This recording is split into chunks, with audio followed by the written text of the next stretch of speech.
नमस्कार, मी अश्विनी. अश्वी रेसिपी मराठीमध्ये सर्वांचं खूप खूप स्वागत आहे. आणि आज आपण घेऊन आलो गावाकडल्या साईडची भाजी म्हणजेच मुळ्याच्या शेंगा. त्याला डिंगऱ्या असे म्हटल्या जातात. तुमच्या भागात काय म्हटले जातात नक्की सांगा आणि पारंपरिक पद्धतीने आपण बनवूया. चला तर मग त्यासाठी काय काय साहित्य लागतं बघूया.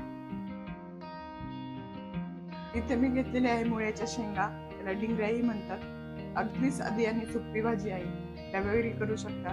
त्यासाठी घेतलेला आहे एक कांदा कट करून, एक टॅमॅटो कट करून घेतलेला आहे, सुकलेल्या मिरच्या आणि 2-3 पाकळ्या लसणाच्या, थोडस जिरा आपल्याला वाटून घ्यायचं आहे. या मी साफ करून अशा कट करून घेतलेल्या आहे. आपल्या गवारीच्या शेंगासारख्याच्या कट करून आपल्याला घ्यायच्या असतात. ही साईड नाही घ्यायची आपल्याला मागची. आता मी वाफवून घेणार आहे, थोड्याशा गरम पाण्यात टाकून एकच वाफ काढून घेणार आहे.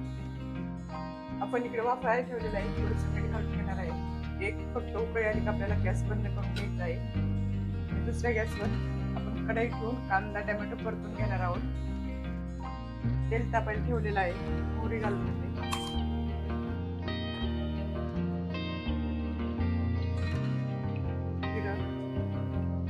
जिरं छान फुलले, कांदा घालून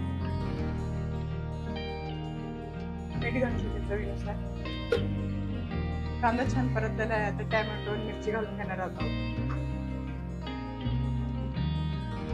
छान एकजीव करून घेणार आहोत. आपला मसाला छान परतलेला आहे. कांदा टोमॅटो मिरची तेल सुटलेलं आहे, बघू शकता. थोडीशी हळद घालून घेणार आहे.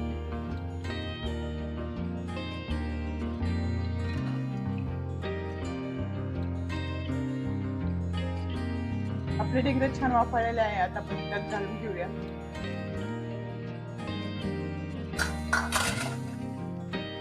एकजीव करून घेणार आहोत.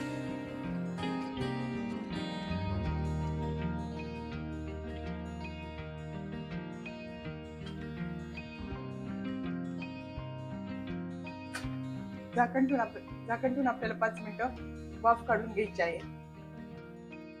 6-7 मिनिट झालेली आपली भाजी परतत आहे. आता सर्व शेवट दाण्याचा कूट शेंगदाण्याचा छान भाजून घेतलेला आहे आणि थोडा आबोडधोबडासा ठेचून घेतलेला आहे. 2 चमचे घातलेले आहे. छान मिक्स करून घेणार आहे. पुन्हा एकदा झाकण ठेवून 2-3 मिनिट ठेवणार आहे. नवीन असेल तर नक्की आपल्या चॅनलला सबस्क्राईब करा, लाईक करून घ्या. फायनली आपली भाजी तयार आहे. खूप छान अशी झालेली आहे, टेस्टी सुद्धा होते तेवढेच. नक्की ट्राय करून बघा. आता थंडी चालू आहे तर भाज्या मस्त भेटतं मार्केटमध्ये कवळ्या. नक्की ट्राय करून बघा. व्हिडिओ आवडल्यास लाईक करा, शेअर करा, चॅनलला सबस्क्राईब करा. अशाच नवीन रेसिपी संग पुन्हा भेटूया. तोपर्यंत स्वस्त राहा, मस्त राहा, मेन म्हणजे आपले व्हिडिओ बघत राहा. बाय सर्वांना.